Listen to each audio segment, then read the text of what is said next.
Drought monitor will get updated on Thursday, but we are still moderate drought. You go north and east of us, and it's an extreme drought here across the eastern West Virginia Panhandle, and there's a couple of reasons for that.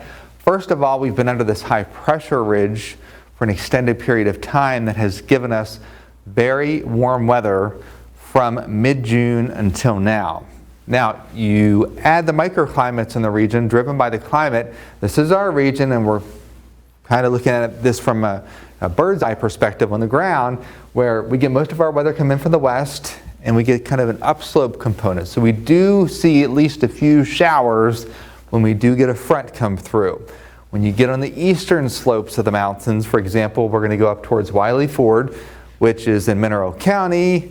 You get the west wind, it downslopes off the mountains. It creates a rain shadow effect. Anytime air descends the mountain, it dries out a bit, and you get less in the way of rainfall. Combine that with the heat we've had, and it's been an extreme drought across, especially Mineral County, West Virginia.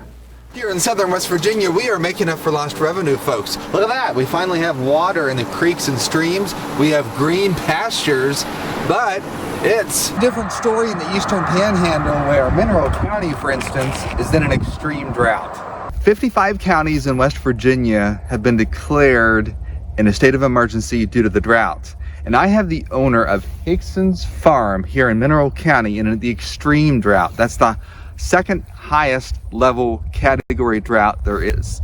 So I want to ask you, how has this extreme drought the eastern Panhandle is facing impacted your business? Probably one of the driest years I've seen. We've had some dry weather. I've farmed all my life.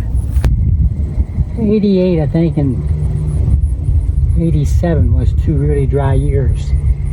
So we decided to go by an irrigation. So that helps some, but when you get a farm this large, it takes a lot of water. So have you seen a loss of crop and revenue because of the drought? The sweet corn, not so much, because we've kept it watered. The field corn's suffering pretty good from it. A lot of places you got little nubbins. Okay. That we got about 4/10 last week, and we got 4/10 the week before that, and that helps. Mm-hmm. But when it gets that dry, it takes a little more water than that. This drought is so bad that these leaves are changing color and just falling off the tree here in the latter part of July. And indeed, the records prove it.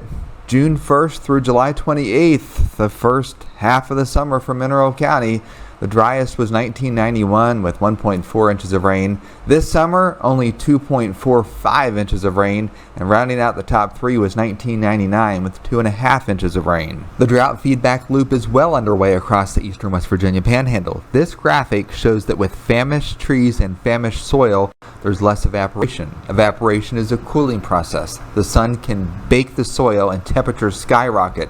As a matter of fact, this graph shows the GFS modeled temperatures compared to what has actually occurred at the Cumberland Airport, which is actually in Mineral County, West Virginia.